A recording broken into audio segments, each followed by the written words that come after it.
Donc je suis Christophe Reversat, vice-président de la nouvelle association créée au village, Chaudzeg Village Développement. Je vais donc parler des problèmes liés à la fermeture du pôle thermoludique du centre Caléden à Chaudzeg, qui évidemment pose beaucoup de problèmes ces derniers mois, de la fermeture et des conséquences que cela peut avoir sur le commerce à Chaudzeg, puisque je suis moi-même commerçant. Évidemment, Caléden nous dit l'an dernier avoir fait 46 000 entrées payantes, donc nous avons réalisé un petit calcul.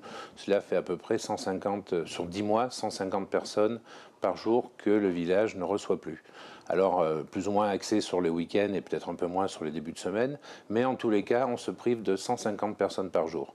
Ça a un impact économique énorme. Alors, chaque commerçant n'est pas impacté de la même façon, suivant qu'on est boucher, boulanger, marchand de pizza, cafetier, buraliste. Pour ma part, j'avais loué un commerce l'an passé au mois d'avril. J'avais signé un bail avec mon locataire de 33 mois. Fin octobre, il m'a rendu les clés en me disant que c'était plus possible et que ça allait pas être viable. Donc je pouvais pas le blâmer, je l'ai laissé partir. Ça, c'est juste un exemple.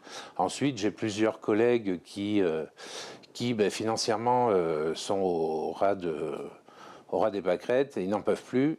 Moi, je trouve inadmissible que quand on est le poumon économique d'un petit village comme Chaudzeg, on attende par exemple 8 mois pour avoir une première réunion d'information. En termes de solutions, je pense que aujourd'hui, on a une cure thermale qui fonctionne, mais qui ne fonctionne pas plein régime. Ils ne font des soins visiblement que le matin. Je pense qu'on est aux alentours de 1800-2000 curistes pour l'année.